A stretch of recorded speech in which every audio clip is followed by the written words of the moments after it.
Hello friends, the Bharti study centre में आपका स्वागत है। तो आज नए चैप्टर के साथ आपके साथ कुछ जानकारी लेते हैं। ट्रेंगल जिसे हम त्रिभुज हिंदी में कहते हैं। तो सबसे पहले हम लोग जानते हैं कि त्रिभुज किसे कहते हैं।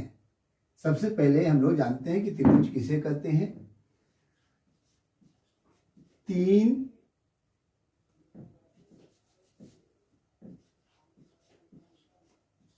भुजाओं से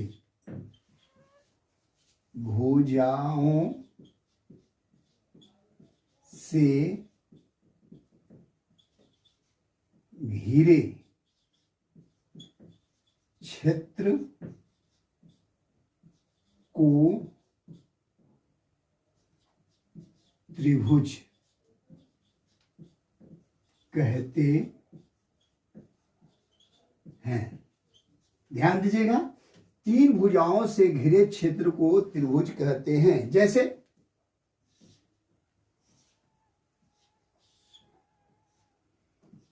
ए बी सी, तीन भुजाओं, एक भुजा, दूसरी भुजा और तीसरी भुजा। तीनों भुजाओं को मिलाकर जो आकृति बनती है, जो शेप बनता है, उसे हम लोग ट्रेंगल यानी त्रिभुज कहते हैं। तीन भुजाओं से घिरे क्षेत्र को त्रिभुज कहते हैं। देखिए यहां पे एक त्रिभुज में कितने, जैसे इसे हम भुजा यानी साइड बोलते हैं। ये भी साइड है, ये भी साइड है, तो 3 साइड है और 3 एंगल है। एंगल, यहां भी एंगल है और यहां भी एंगल है। तो आप कह सकते हैं कि एक त्रिभुज में 3 भुजाएं और 3 कोण होते हैं। तो त्रिभुज का नाम हम लोग त्रिभुज ए बी सी, इसमें देखते हैं साइड यानी भुजा,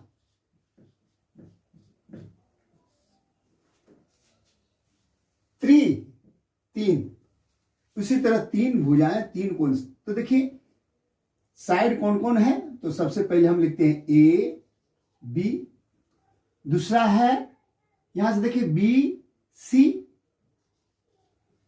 और तीसरा जो है ए सी।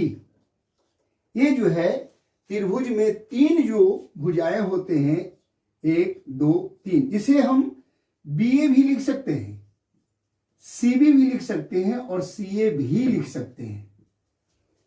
अब देखिए,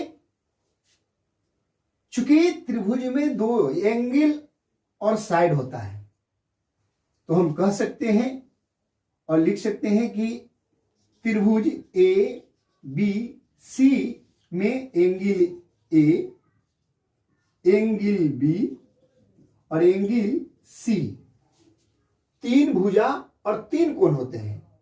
ये त्रिभुज के तीनों कोणों को अगर माप दिया जाए तो 180 डिग्री का कोण बनता है। तो यहां पे हमको समझना है कि त्रिभुज को कितने विचार से बांटा गया है।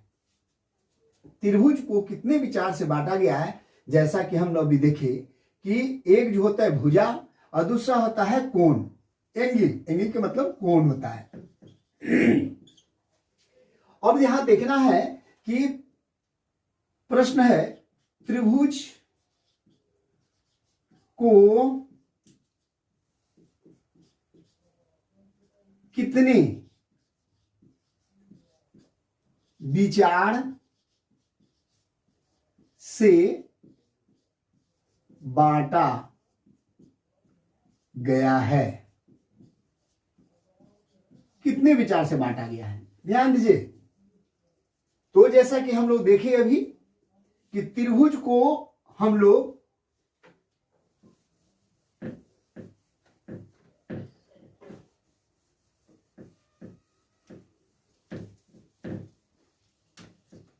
दो विचार से, आंसर में इसको हम कह सकते हैं कि त्रिभुज को दो विचार से बांटा गया है, बांटा गया है। एक जो है भुजा के विचार से, भुजा के विचार से। दूसरा है कोण के विचार से, कोण के विचार से। यहां पे हम कह सकते हैं अकॉर्डिंग टू साइड, ऐसे कह सकते हैं अकॉर्डिंग टू एंगल। अब यहां पे देखना है कि कल के क्लास में हम लोग जानेंगे, सीखेंगे और पढ़ेंगे कि त्रिभुज को दो विचार से बांटा गया है, भुजा के विचार से और कोण के विचार से। तो अगले क्लास में हम लोग पढ़ेंगे और सीखेंगे कि भुजा के विचार से कितने भेद हैं और कोण के विचार से कितने भेद हैं। अगर ये वीडियो अच्छा लगे तो लाइक, कमेंट और सब्सक्राइब जरूर करें।